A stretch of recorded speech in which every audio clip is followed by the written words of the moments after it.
안녕하세요. 오늘도 와주셔서 감사드리고요. 바로 사연을 읽어보겠습니다. 안녕하세요.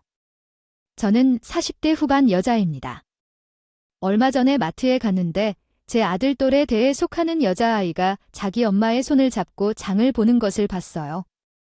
그 모습을 보니 나도 딸이 하나 있었으면 얼마나 좋았을까 하는 생각이 들었답니다. 우리 아들도 참 반듯하고 마음이 고운 아이지만 딸을 키우는 재미는 어땠을지 궁금하기도 해요. 그래서 그런지 딸들과 친하게 지내는 친구들을 보면 정말 좋아 보였어요.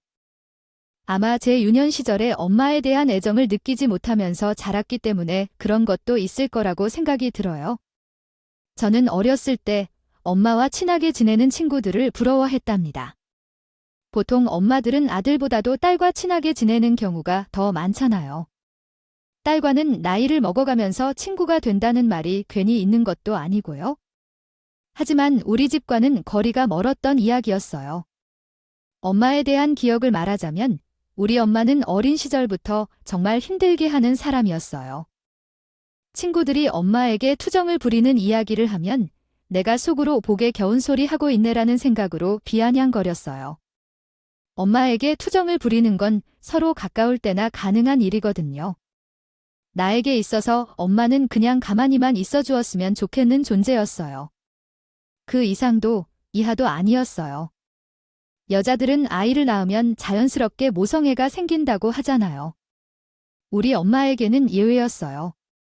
그 사람에게 모성애라는 것이 있긴 할까 싶었던 순간이 한두 번이 아니었어요. 나에게는 3살 돼서 돌아오지 않는 오빠가 하나 있었는데 오빠에게도 얄짤 없었죠. 어디서 자식한테만 그랬을까요? 남편인 아빠도 엄마를 감당할 수 없어 있어요. 뭐든지 본인이 원하는 대로 움직여야 했고 본인이 원하는 대로 되지 않으면 온갖 성질을 부리고 옆에 있는 사람의 피를 말렸거든요. 어쩜 사람이 저럴 수 있나 싶었다니까요. 워낙에 무력도 많은 사람이라 아빠가 벌어오는 돈을 족족 자기 사리 사역을 채우는 데 쓰고 정작 중요한 오빠와 저의 급식비는 나 몰라라 했던 적도 있습니다. 엄마, 이번 달 급식비가 아직 안 들어왔다고 선생님이 말씀하셨어요. 그걸 왜 나한테 자꾸 그러니? 아니, 아빠한테 가서 말해봐라. 매번 이런 식으로 시키셨어요. 아빠도 처음에는 엄마한테 어떻게 사람이 그러냐면서 서로 언쟁을 벌리기도 했지만 그런 게 통하는 인간이 아니었죠. 저는 아빠를 보면서 저런 천사 같은 사람이 어디 있을까 하는 생각을 많이 했었습니다. 아빠는 그만큼이나 싫은 소리를 하지 못하고 남한테 피해주는 일은 더욱이 하지 못하시는 분이었거든요. 아빠나 되니까 저런 포악스런 엄마랑 같이 사는 거라고 생각했어요. 하지만 그 착한 아빠도 나중엔 결국 100개를 들어버리시더라고요. 20년을 저렇게 살았으니 질려 먹을 만도 하셨죠. 저보다도 친오빠가 정말 고생을 많이 했어요. 아들이라는 이유로 더 많이 들들 볶였거든요. 오빠가 엄마에게 당하고 있는 걸 보면 저에게도 불똥이 튀는 건 아닐지 가슴을 졸이는 아날들이었어요. 결국 오빠는 군대를 다녀와서 곧장 독립을 했고 그 길로 가족들과 연을 끊어버렸습니다. 처음엔 집을 나가버린 오빠를 그렇게나 욕하더라고요. 하지만 저는 오빠의 마음을 충분히 이해했어요. 저 역시 하루빨리 엄마의 곁에서 떠나는 것이 인생의 목표가 되었죠. 그렇게 성인이 되었고 당장 월세 보증금만 모으면 이 집에서 떠난다는 생각뿐이었어요. 남들은 아름다운 미래를 꿈꿀 20살이었지만 저는 바라는 게 없었어요. 그냥 엄마에게 멀리 달아나는 것만이 인생의 목표였으니까요. 결혼은 일찌감치 포기를 해버렸어요. 결혼을 했다가는 저와 결혼하는 상대방한테 무슨 횡포를 뿌릴지 안 봐도 뻔했거든요. 괜히 이혼만 당할 것 같은 불안감 같은 것이었어요. 그런데 일찌감치 집을 나가려던 저에게 틀어져 버리고 말았습니다. 아빠께서는 저에게 한 통의 문자를 남기고 홀연히 집을 떠나버리신 거예요. 그 내용을 보니 그동안 아빠의 마음고생이 보이는 것 같아서 원망조차 할 수가 없었어요. 더 이상 엄마와 함께 살 수가 없어서 떠나는 거니 찾지 말아달라는 내용이 적혀 있었거든요. 엄마와 단둘이 남은 그 집에서 앞으로 어떻게 해야 할지 순간 막막한 기분이 들었습니다. 하지만 저는 마음을 굳게 먹고 엄마를 떠날 준비를 계속하고 있었어요. 어느 정도 보증금을 모은 상황이었거든요. 그런데 그때 제가 엄마를 떠날 수 없는 사건이 생기고 말았어요. 엄마께서 갑상선 이상이라는 판정을 받게 된 겁니다. 엄마는 저에게 안 판정을 받았다는 이야기를 하면서 말씀하시더라고요. 왜 너마저도 나를 버리려고 그러는 거야? 그래 가려면 가버려라. 나도 가족 같은 거 없다고 생각하는 쪽이 마음 편해. 알겠어, 엄마, 그게 아니라요. 하루가 다르게 안색이 좋아지지 않는 엄마를 보니 저는 차마 원래의 계획대로 집을 떠날 수가 없더라고요. 결국 저는 엄마를 보살펴주는 길을 선택해야 했습니다. 마음이 좋지 못했어요. 하지만 아픈 엄마를 두고 떠난다 한데 마음이 좋을 리가 없었죠. 연락이 되지도 않는 아빠와 오빠를 미워하지도 못했어요. 그 마음을 너무나도 잘 알고 있었기 때문이었죠. 그리고 사람 마음이 참 간사한 게 그렇게나 원망스럽고 미운 엄마였지만 엄마의 약해진 모습을 보니 측은지심이 생길 수밖에 없더라고요. 요즘은 갑상선암은 암 취급도 못 받는다는 말이 있지만 그렇다고 해서 무시할 수 있는 병이 아니었어요. 투병 기간 동안 엄마는 많이 고생을 하셨습니다. 저는 그래도 딸이라고 엄마가 빨리 쾌차했으면 좋겠다는 생각이 들더라고요. 몸이 아프니 마음도 약해졌는지 엄마는 이전과 조금 달라진 모습이었어요. 예전 같았으면 조금만 원하는 대로 되지 않으면 있는 성질 없는 성질을 다 부리더니 이제는 저에게 고분고분한 모습을 보이곤 하셨거든요. 이번 기회에 엄마가 많이 변했다고 생각했어요. 투병 생활은 보통 일이 아니었지만 그래도 그런 대로 잘 지내고 있었어요. 2년간의 투병 생활 끝에 암 치료는 종결이 되었고 엄마는 이전의 컨디션을 차차 회복하셨습니다. 엄마가 투병을 하시는 기간 동안 많이 변하셨어요. 이전의 모습은 많이 사라지셨죠. 잃는 게 있으면 얻는 것도 있는 법이라고 엄마는 건강의 일부분을 잃으시고 새로운 모습을 얻게 되었던 거죠. 그 이후 저는 예정대로 독립을 하게 되었고 엄마와는 가끔씩 연락을 하면서 지내고 있었어요. 아무리 가까워졌다고 한들 엄마와 갑작스럽게 친하게 지내는 건 어려웠거든요. 어릴 적에 겪었던 기억들은 제가 생각한 것보다 강하게 머릿속에 남아있었던 모양이더군요. 그러다 제가 25살이 되던 해였어요. 제가 다니던 회사에 새로운 과장님께서 들어오게 되셨는데 사람이 참 좋은 거예요. 그렇게 다정한 사람을 만나본 적이 없었던지라 꽃띠 아가씨 가슴에 봄바람이 일렁이더라고요. 저도 모르는 사이 과장님의 짝사랑하게 되었어요. 하지만 저는 그때까지 남자친구를 만나본 적도 없었고 제가 누군가를 만날 수 있을 거라고 생각을 해본 적도 없었어요. 저 혼자만의 가슴앓이를 하게 되었습니다. 그런데 사람 인연이라는 것이 참 묘하더라고요. 저 혼자만 속으로 좋아하고 있던 그 과장님이 어느 날 저에게 넌지시 고백을 해오는 겁니다. 제가 이 회사에 처음 왔을 때부터 이 주임님이 계속 눈에 들어오더라고요. 저는 그에게 고백을 받고 이게 꿈인지 생시인지 구분이 가지 않았어요. 어떻게 저한테 이런 일이 있을 수가 있는 건지 믿어지지가 않았어요. 저에게 고백을 해오는 그를 밀어내 재간이 없었고 그렇게 저희 두 사람은 인연이 되었어요. 남자친구가 저에게 주는 행복은 드라마나 영화에서 보던 것과는 차원이 다른 행복이었습니다. 남자친구 덕에 하루하루 어떻게 지나갔는지도 모르게 행복함으로 충만했거든요. 그렇게 저희가 만남을 가진 지도 2년이 다 되어가고 있었어요. 남자친구는 저에게 먼저 결혼 이야기를 꺼내는 겁니다. 처음엔 갑작스럽게 청혼을 해오는 그에게 당황했어요. 저는 상상도 하지 못하고 있었거든요. 그리고 저는 너무 어릴 적부터 결혼은 절대 하지 못할 거라고 굳게 생각해왔기에 그의 청혼에 혼란스러운 마음이 들었어요. 이런 과분한 사람을 제가 남편으로 만나도 될지 겁이 났죠. 하지만 제 마음 깊숙한 곳에서는 남자친구와 미래를 함께하고 싶다는 마음으로 이미 가득했어요. 그러면서 제게 말하더군요. 넌 우리 집에 결혼할 사람이 있다고 말을 뒀거든. 부모님이 자기 엄청 궁금해하셔. 당장 결혼은 아니더라도 우리 집에 인사 정도는 드리면 어떨까? 우리 부모님도 자기 부담스럽게 하시진 않으실 거야. 처음에는 제가 그래도 될까 싶은 마음이었어요. 하지만 인사만 드리는 거야 뭐 어떤가 싶어서 저는 남자친구의 집에 방문하게 되었습니다. 남자친구의 부모님을 보니 그 사람이 왜 반듯하고 좋은 사람인지 단번에 알겠더라고요. 그의 부모님은 너무나도 어제고 선한 분들이셨어요. 자식에게도 부모를 선택할 수 있는 기회가 있다면 저도 이런 부모님과 함께 살아보고 싶다는 마음이 들 정도였어요. 어쩜 그렇게나 말씀도 곱게 하시는지 살아온 세월의 흔적이 얼굴 곳곳에 남아 있었어요. 어머님 아버님은 어쩜 그렇게나 인상도 좋으시고 전하신 것인지 모르겠어요. 재원 씨가 이렇게 훌륭한 남자인 데는 다 이유가 있었네요. 말도 참 예쁘게 하네요. 우리 애가 어디서 이렇게나 예쁜 아가씨를 만난 건지 제가 다 고맙고 감사하죠. 어른들께서 행여라도 결혼에 대해 닥달을 하시면 어쩌나 하는 생각도 있었는데 그의 부모님을 만나 뵙고 보니 제가 먼저 결혼을 하고 싶어서 안 다닌다더라고요. 하지만 저는 걱정되는 것이 한둘이 아니었어요.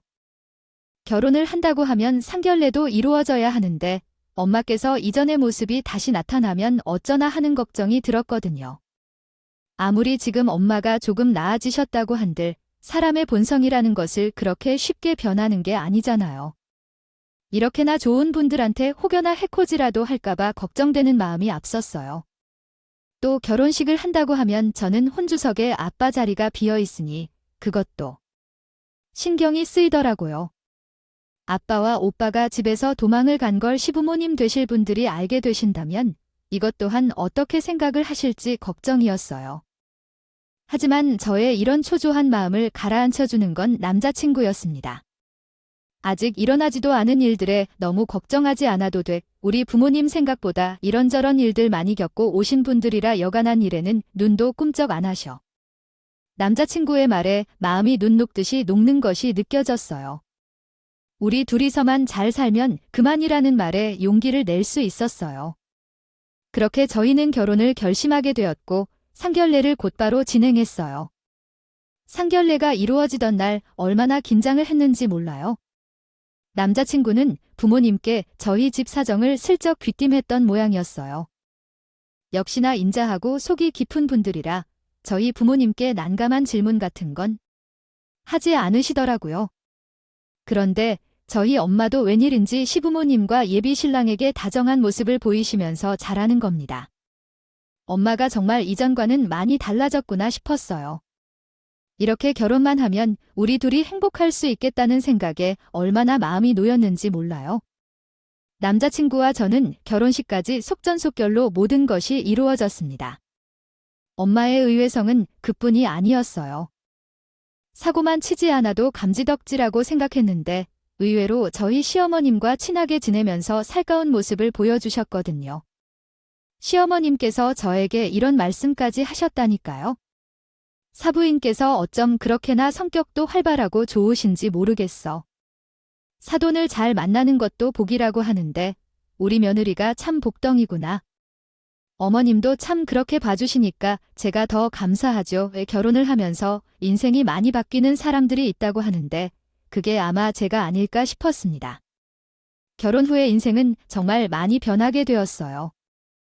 마음이 편하고 걱정거리가 없으니 저에게 금세 축복이 찾아오게 되었어요.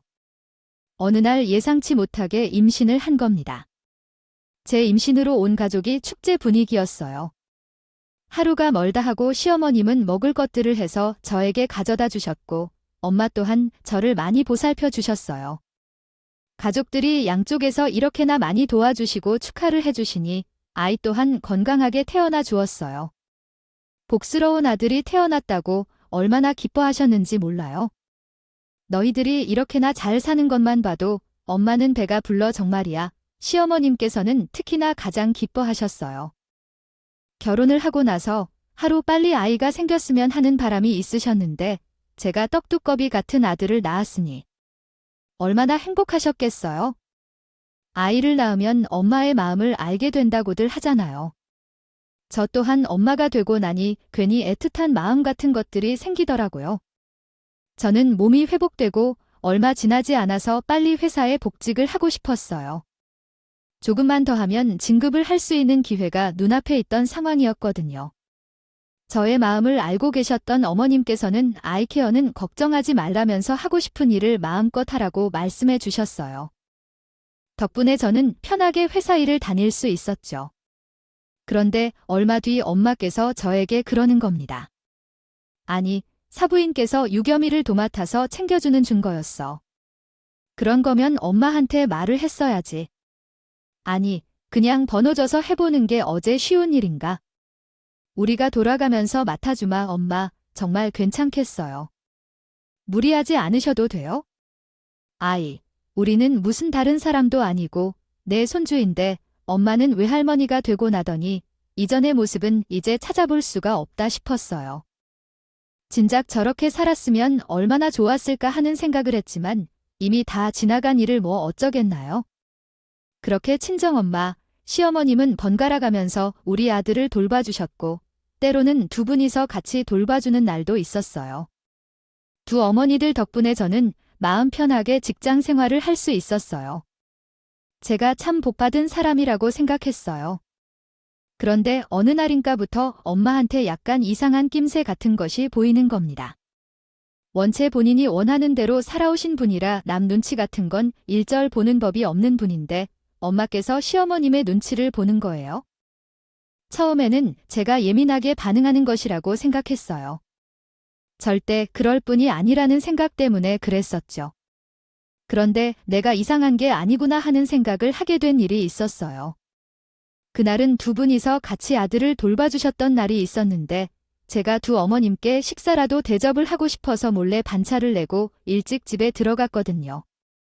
그런데 엄마께서는 구석에서 주눅이 들어서 가만히 계시는 걸 본 거예요. 반면에 시어머니는 일찍 들어온 저를 보면서 적잖이 당황하시는 겁니다. 놀라지 않을 수가 없었어요. 저는 엄마에게 물었습니다. 엄마, 왜 구석에 계시는 거예요? 그런데 엄마는 말씀도 잘 못하시면서 아무 일도 아니라는 말씀만 하시는 거예요? 두 분이 무슨 일이 있나 싶었죠. 두 분을 모시고 근처에 괜찮은 식당이라도 갈까 했는데 시어머님께서 그냥 시켜서 먹자고 하시더라고요. 간단한 음식을 시켜서 먹는데 두 분 다 아무런 말씀을 하지 않으시니 여간 불편한 게 아니었어요. 그러더니 엄마께서는 제가 왔으니 먼저 일어나 보겠다고 하시면서 자리를 뜨시더라고요. 엄마에게 뭘 물어봤자 원하는 답을 들을 수는 없을 것 같아서 시어머님께 슬쩍 여쭈어 보았어요. 그랬더니 어머님께서는 별일 없었다고 하시더라고요. 뭔가 이상하다는 생각이 들었어요. 양쪽에서 그렇게 말을 하시니 약간 말다툼 정도가 있었나 싶어서 저도 그냥 대수롭지 않게 넘어가게 되었던 것 같아요. 원래 붙어 있다 보면 의견 충돌 같은 게 있을 수도 있긴 하잖아요. 어른들이고 하시다 보니 그럴 수 있다고 생각했어요.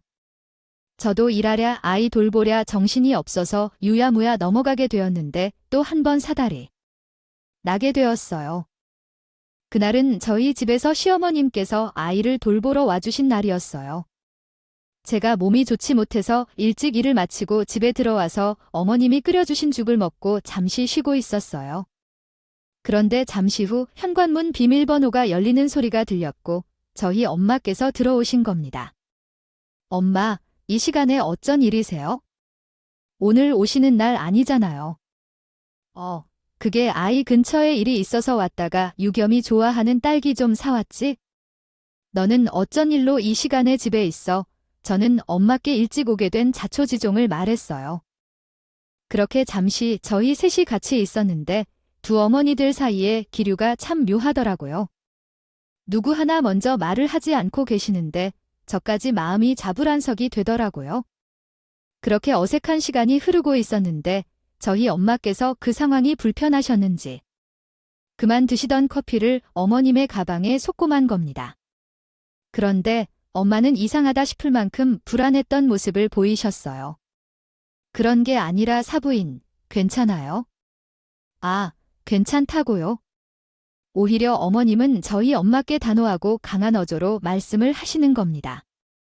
엄마는 계속 혼잣말로 큰일 났어. 어떡하면 좋아 라고 하시는 거예요. 너무나도 불안한 모습이었죠. 저는 그 일이 있는 후로 제가 가지고 있던 생각이 혼자만의 착각이 아니라는 것에 대해 확신을 가지게 되었어요. 친정 엄마와 어머님 사이엔 분명 말하지 못한 무언가가 있었던 모양이었어요. 엄마는 죄송하다는 말을 연신하시더니 집으로 휙 가버리시는 겁니다. 그래서 저는 엄마가 떠나신 뒤 어머님께 물어보았어요. 저 어머님, 혹시 두 분 사이에 무슨 일이 있으셨던 거예요? 엄마한테는 물어봐도 아무런 말씀을 해주지 않으시니까 너무 답답해서요. 그냥 저한테 솔직하게 말씀해 주세요. 지난번부터 이상하다고 느끼고 있었어요. 그런데 어머님은 오히려 저에게 이해할 수 없는 말씀을 하시는 겁니다. 아가 그러지 말고 유겸이는 우리 집으로 데려와서 보는 게 좋을 것 같아. 사부인이 지금 제정신이 아니야. 저는 그렇게 말씀을 하시는 어머님이 이상하게 보였어요. 어딘가 눈빛에 냉기가 느껴지는 것만 같았죠. 제가 알고 있던 어제고 성심이 주우신 어머님이 아닌 눈치였어요. 저는 일단 잘겠다고 하고 어머님을 돌려보냈습니다.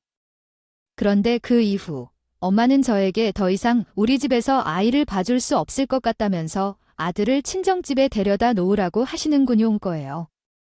그러면서 하시는 말씀이 사부인과 절대 마주치면 안 될 것 같다는 겁니다. 무슨 짓을 할지 모른다 하면서요. 서로 무슨 일이 있었는지 말을 해주지 않으시니 답답한 노릇이었어요.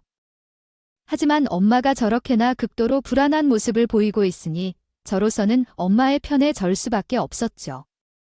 그렇게 아들은 친정집에 데려다 놓게 되었고 그 이후로는 어머님이 돌봐주는 일은 없었어요. 저는 둘 사이에 무슨 일이 있었는지 알고 싶은 마음에 아들에게 물어보고 싶었지만 이제 막 두 돌이 지나 나가기가 무슨 말을 할 수 있겠어요.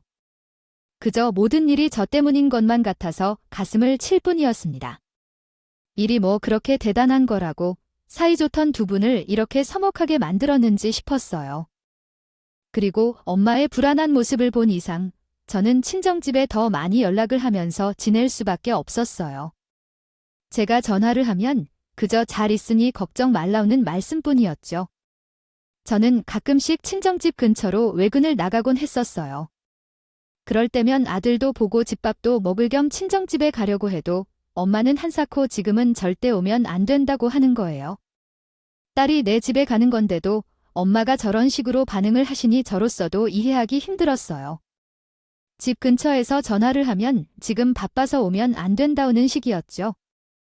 하지만 엄마한테도 말 못할 사정 같은 게 있을 수 있으니 막무가내로 집을 찾아갈 수 없기도 했어요. 그러다 하루는 뭔가 이상한 기분이 들었어요.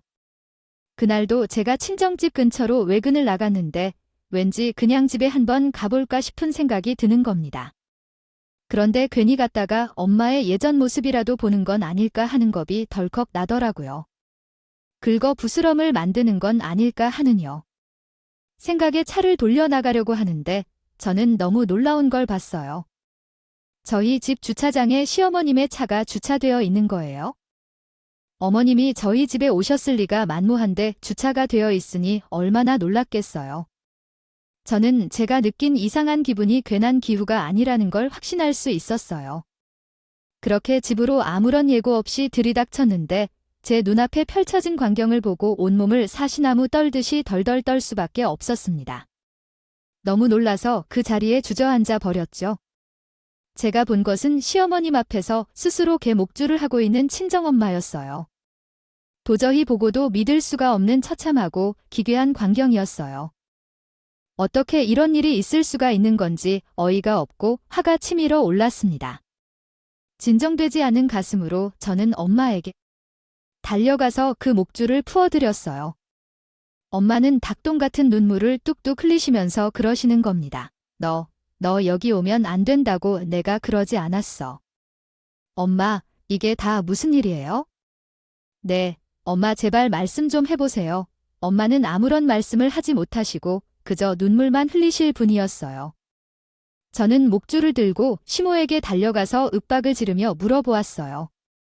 어머니, 및 지금 저희 엄마한테 이렇게 하신 거예요?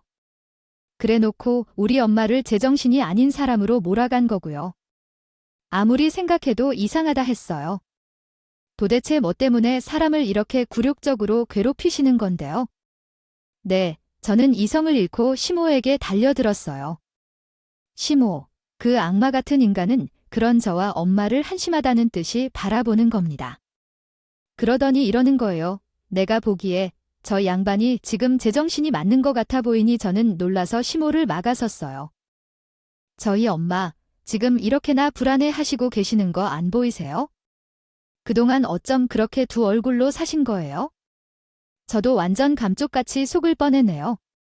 저는 시모에게 목줄을 집어던지면서 이 모든 상황들을 내 남편과 시아버님에게도 알릴 거라고 생난리를 쳤어요. 이렇게 가만히 있다가는 화병이 나서 돌아버릴 것 같았거든요. 시모는 아무런 말을 하지 않고 그대로 집을 빠져나가는 겁니다. 저는 너무 어이가 없고 황당했어요. 시모가 빠져나가자 엄마는 놀란 가슴을 쓸어내리면서 말씀하시는 거예요. 제가 결혼을 하고 지난 몇 년간 시모가 엄마를 굉장히 괴롭혔다는 겁니다. 듣고도 믿을 수가 없었어요. 저렇게 인자한 얼굴을 하고는 어쩜 표독스러운 짓을 한 건지 말이죠. 모두가 그 순한 양 같은 얼굴에 속아 숨어있던 표독스러운 뱀의 얼굴을 모르고 살았던 겁니다. 저는 엄마를 진정시키고 집으로 돌아가면서 일단 이 모든 상황들을 남편에게 말했어요. 남편 또한 얼마나 놀라던지 몰라요. 자기 엄마한테 그동안 이런 모습이 있을 줄은 어떻게 상상이나 했겠어요. 그리고 저는 남편과 함께 시댁에서 만나기로 했어요. 이윽고 시댁에서 시부와 남편 그리고 제가 만나게 되었죠. 그런데 시모 그 인간은 그 사이에 도망을 간 건지 보이지 않는 겁니다. 그때 시부가 먼저 입으려는 거예요. 아니, 너희들이 이 시간에 무슨 일인 거라니? 아니, 이건 또 다 뭐고. 그리고 돌린 시선에서는 식탁에 놓여있는 녹취록과 일기장이 눈에 보였어요. 시부는 일기장을 열어보더니 놀라움을 감추지 못하고 그 자리에서 뒷목을 잡으시는 거예요. 그 안에 쓰여있는 내용은 가히 충격이었습니다. 그동안 시어머님이 저희 엄마를 괴롭혔던 게 아니라 완전히 그 반대였던 겁니다. 엄마가 시어머님을 그렇게나 못살게 굴었던 거예요. 시어머님은 그간 있던 일들을 일기장에 하나하나 기록해 주셨던 거였죠. 엄마는 처음엔 살가운 척하면서 시어머님과 잘 지내는 것처럼 보였다가 점점 원래의 모습을 드러내게 된 거였어요. 제가 친정집에서 봤던 개 목줄을 하고 있는 모습 또한 사실은 엄마가 시어머님에게 개목줄은 이렇게 하는 거다 하는 걸 설명하기 위해 본인이 몸소 시범을 보이고 있었던 겁니다. 우연히 저한테 그 모습을 들키게 되었는데도 엄마는 그 찰나의 숨권에서도 영악스럽게 기지를 발휘해 눈물을 흘리고는 시어머님을 못된 사람으로 몰고 간다고 했습니다. 거였어요. 저에게 그 모습을 들켰으니 놀랄 법도 한데 전혀 당황하지 않고 연기를 했던 거였죠. 이 모든 사실을 알고 온 가족이 어마어마한 충격에 휩싸이게 되었어요. 저는 시어머님이 대체 뭐 때문에 이렇게나 당하고 있었는지 의문이었죠. 그런데 시어머님의 일기장을 다음 페이지로 넘기면서 그 이유를 알 수 있었어요. 저희 엄마가 시어머님께 자기가 원하는 대로 움직이지 않으면 손주를 애비 없는 애로 키우게 만들 거라면서 협박을 했다는 내용이 적혀 있었거든요. 그러면서 이런 정상 아닌 엄마 아래에서 제가 어떻게 자랐을지를 생각하면 눈물밖에 나지 않는다는 문구 또한 있는 겁니다. 모두 저와 남편을 위해서 시어머님 스스로를 감내하고 있었던 거였죠. 시어머님도 저희 엄마가 어느 정도 이러다가 말 거라고 생각을 하셨던 모양이에요. 하지만 그 강도가 점점 더 심해지니 무슨 수를 써도 써야겠다고 생각하셨던 것 같았죠. 그래서 저에게 유겸이를 시댁에 두자고 했는데 제가 그 제안에 거절했던 거였고요. 그러자 엄마가 시모가 이 제안을 한 걸 알고 있대다 싶어 본인이 피해자인 척 더 치밀하게 연기를 펼치려고 저희 아이를 친정으로 데려가 돌봐준다고 한 것이었어요. 시어머니가 피해자인데 본인이 피해자인 척 선수를 먼저 친 거였죠. 모든 일이 전부 제 탓인 것만 같아서 눈물밖에 나지 않았어요. 엄마라는 인간을 그렇게나 징글징글하게 겪어놓고도 아직까지도 그 야가 빠진 계략에 넘어간 제 자신이 너무 한탄스러웠어요.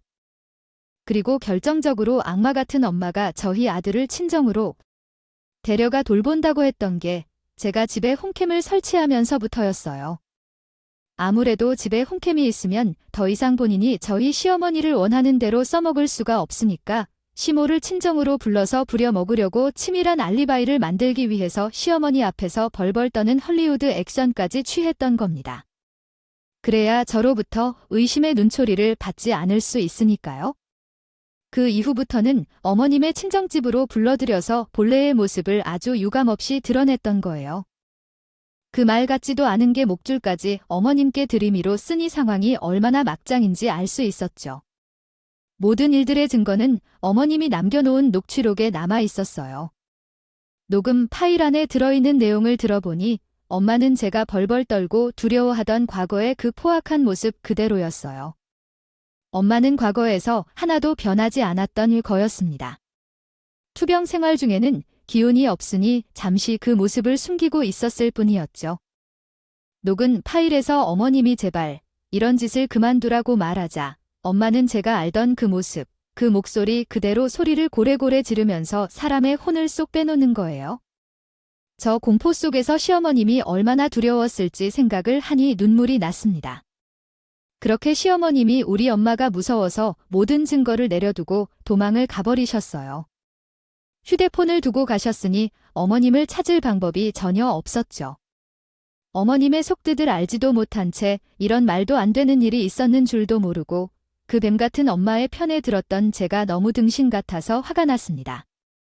제가 철저하게 망가뜨려야 하는 사람은 어머님이 아니라 엄마라는 악마였어요. 저는 더 이상은 엄마의 횡포에 두려워하는 어린아이가 아니었고 그 인간에 대항하여 싸우기로 결심했습니다. 엄마라고 불리고 싶지 않은 정신 나간 녀석을 찾아가 말했어요. 다 알고 왔으니까 발뺌할 생각하지 말아요. 대체 무슨 생각으로 어머님한테 그런 미친 짓을 한 거예요? 네. 이제는 좀 사람다운 삶을 살 것으로 알았는데 나 참 정말 어이가 없어서. 사람이 어떻게 그렇게 한결같아요? 아니, 너 지금 나한테 무슨 말을 하는 거야? 모든 걸 알고 왔는데도 발뺌을 하는 엄마를 보니 기가 차고 황당했어요. 저는 엄마에게 녹음된 파일을 들려주면서 말했어요. 이래도 발뺌을 하려고 하는 거예요. 제발 나이를 먹었으면 좀 곱게 늙을 생각을 할 수는 없는 거예요. 당신이라는 사람한테 잠시나마 연민의 마음을 가졌던 제 자신이 너무 안쓰러워 죽고 싶어요. 그 인간은 그제야 저에게 본 모습을 보이더라고요. 에라이, 그 여시 같은 여편네가 그렇게 뒤통수를 치고 가네. 그리고 너는 내 엄마를 먼저 챙겨야지. 그 피도 안 섞인 여편네 편에 들어. 아이씨, 내가 너 같은 년을 내 밥 하나 한 게 아닌데 어디 먹여주고 키워주는 은혜도 모르고 은혜는 무슨 놈의 은혜인지 알 수가 없었어요. 저는 어릴 적부터 제 옷은 직접 손빨래를 하고 다른 친구들은 엄마가 곱게 사준 도시락을 가져올 때 혼자 아무것도 가져오지 않아서 항상 친구가 싸온 도시락을 얻어먹곤 했거든요. 양심이 있으면 최소한 저런 말을 하면 안 되는데 어쩜 저렇게나 뻔뻔하게 짝이 없는지 알 수가 없었어요. 저는 북받치는 마음으로 말했어요. 그러니까 아빠랑 오빠가 도망을 가서 지금껏 얼굴 한 번을 안 비추지. 당신 앞으로도 인생 그렇게 살면 안 돼 알아. 정말. 천벌 받을 거야. 그러자 엄마는 분을 이기지 못하고 고함을 찌르고 사람의 혼을 쏙 빼더라고요.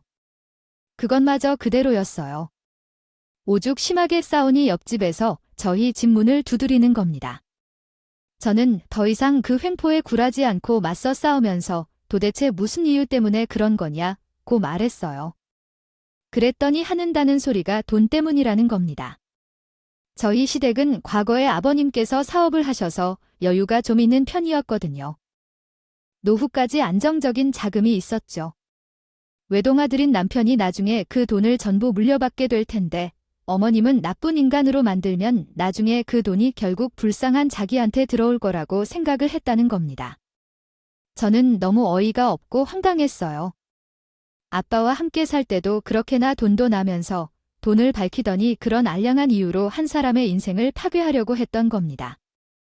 심지어 어머님이 돈 때문인 거면 제발 그만하라면서 몇 번 쌈짓돈을 쥐어드렸다고 하는 거예요. 하지만 못 살게 굴면 돈이 나오니까 그 악행들에 더 박차를 가했다는 겁니다. 저는 이 상황이 너무 어이가 없어서 눈물이 나려고 했어요. 하지만 더 이상은 이 인간에게 지고 싶지 않아서 눈물을 꾹 참고 끝까지 할 말을 하고 집을 나와 버렸어요. 그 이후로 엄마라는 인간관을 완전히 끊고 살게 되었어요. 이런 인간을 엄마라고 둔 채 자신이 너무 쪽팔리고 싫었거든요. 일이 이렇게 될 줄도 모르고 암에 걸렸던 엄마를 돌봤던 제 자신이 너무 후회스러웠어요. 남편 또한 이 상황에 놀란 건 마찬가지였지만 그래도 제 곁을 지켜주었습니다. 그리고 저희 아들에게도 너무 미안했어요. 여태 외할머니와 함께 생활을 했으니 뭘 좋은 걸 보고 뭘 좋은 걸 듣고 있었겠냐고요. 제 인생을 망친 것도 모자라 제 피 같은 아들의 인생도 망칠 뻔했으니 이제야 엄마라는 인간의 본 모습을 알게 돼 여기서 멈출 수 있어 천만다행이라고 생각했어요. 그리고 저희는 상처뿐인 어머님을 한시 바쁘게 찾아야 했어요. 어머님께서 받아만 주신다면 손이 발이 되도록 빌고 싶은 마음뿐이었거든요. 아버님은 저희 부부에게 말씀하시더라고요.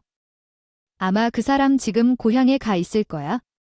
마음 답답하면 항상 고향에 있는 절에서 기도 드리고 있더라고. 아버님의 말씀에 힌트를 얻어서 곧장 어머님의 고향으로 향했어요. 남편과 저는 아버님이 알려주신 곳에서 어머님을 만날 수 있었어요. 어머님의 얼굴을 보자마자 무릎을 꿇고 말씀드렸습니다. 어머님, 정말 죄송해요. 저 때문에 그렇지만 어머님은 저를 안아주시면서 이야기하시더라고요. 내 잘못이 뭐가 있겠니? 이런 표현이 그렇지만 그건 그런 정신 나간 엄마를 위해 고생하느라 얼마나 힘이 들었겠어요. 생각을 하니 차마 입이 떨어지지 않더라구나. 시아버님은 그 와중에도 제 걱정을 먼저 하시고 계셨더라고요. 어머님의 말씀에 얼마나 눈물이 났는지 몰라요. 그리고 어머님을 모시고 다시 집으로 돌아가게 되었어요. 제 마음이 참 복잡하더라고요. 저 하나 때문에 시댁 식구들이 이렇게나 피해를 보신다고 생각하니 죄송스러운 마음이 감당되지 않았어요. 그래서 힘든 결정을 내리고 가족들에게 말했어요. 여보, 그리고 어머니, 아버님. 오랜 고민을 해봤는데 제가 이 자리에 계신 분들께 너무 큰 상처만 안겨드린 것 같아서 염치가 없어요. 아마 저와 그이가 계속 결혼 생활을 유지하고 있는 한 저희 엄마는 언제든지 다시 찾아와서 해코지를 할 거예요. 그런데 이쯤에서 제가 이 집에서 나가는 게 맞는 것 같아요. 저는 시댁 식구들을 위해서 갈라서는 게 맞다고 생각했어요. 하지만 그때 저를 막아선 건 어머님이었습니다. 아니야, 아가. 내가 대체 무슨 잘못을 해서 그렇게 도망가니? 이제 이 모든 상황들을 다 같이 알게 되었으니까 우리가 서로 지켜주면 되는 것도 아니겠어. 아무런 잘못도 없는 이가 굳이 그렇게 숨을 필요가 없다. 어머님은 끝까지 저의 손을 놓지 않으시는 거예요. 어떻게 이런 분이 제 인생에 있을 수 있는 건가 싶었어요. 아버님과 남편 또한 어머님과 같은 마음으로 이야기해 주시더군요. 시댁 식구들 모두가 저를 위해서 제 손을 꼭 잡아주셨어요. 저는 부모 복은 없어도 시부모 복은 참 많은 사람이구나 하는 걸 그때 가슴 깊이 느꼈습니다. 식구들의 뜻에 따라서 더 이상 뒤로 물러서지 않기로 굳은 마음을 먹었어요. 덕분에 저희는 서로에게 의지를 하면서 그동안의 상처를 빨리 치유하게 되었어요. 그렇게 몇 년이 흘렀는데 모르는 번호로 전화가 한 통 온 거예요. 저는 그 전화를 받고 얼마나 놀랐는지 모르겠어요. 수화기 너머에서 들리는 목소리는 연이 끊겼던 친오빠였어요. 거의 20년 만에 다시 목소리를 들을 수 있었던 겁니다. 오빠는 그동안 바뀌지 않은 제 번호를 기억하고 있었던 거예요. 그리고 오빠는 저에게 말하더라고요. 엄마가 돌아가셨다는 거예요. 엄마는 그 일이 있고 나서 암이 재발했다고 하더군요. 이미 발견을 했을 때는 전이가 걷잡을 수 없이 된 상태였고 시한부 선고를 받게 되었던 겁니다. 그리고 얼마 지나지 않아서 돌아가시게 되었다고 하더군요. 그 소식을 듣는데 마음이 얼마나 복잡하던지 몰라요. 후련하기도 하고 한편으로는 도대체 왜 이렇게 여러 사람을 힘들게 한 건지 엉망이 섞이기도 한 을분의 눈물을 한참 흘렸어요. 엄마는 시한부 판정을 받으셨을 때 오빠만 찾고 저는 찾지 않았다고 하더라고요. 저를 자식으로 인정하지 않는다면서 남의 집 가서 남의 집 단로를 타고 있는 게 내 딸이냐고 끝까지 저를 용서하지 않고 괜히 낳았다고 했대요. 저는 자식이 아니라고요? 그 말을 듣는데 얼마나 가슴이 먹먹하고 아픈지 몰랐어요. 본인 말대로. 본인이 도저히 이런 말을 할 수 있는지 모르겠네요. 전생에 어떤 죄를 저질렀길래 엄마가 이렇게 저를 버려주셨을까요? 제 인생이 참 불쌍하다고 생각했어요. 그러나 엄마가 돌아가신 후 약 1년이 지난 후에야 모든 것이 점점 제자리로 돌아오는 것을 느꼈어요. 이 끔찍한 싸움이 끝난 것 같았고 세월이 흘러서 지금은 우리 아이도 크고 시부모님을 모시며 마음 편히 살고 있어요. 돌이킬 수 없이 어려운 삶을 살아왔구나 생각하면 정말 힘들었구나 하네요. 어쩌면 이것이 사람의 삶이 아니라 나의 삶이라고 생각이 들어요. 희소성이라면 내 인생 말미가 조금 나아질지도 모르겠네요. 그런 생각으로 살아가고 있습니다. 저의 이야기를 끝까지 들어주셔서 감사합니다. 너무나도 감사합니다. 오늘도 끝까지 함께 해주셔서 감사하고요. 다음 영상으로 또 찾아뵙겠습니다.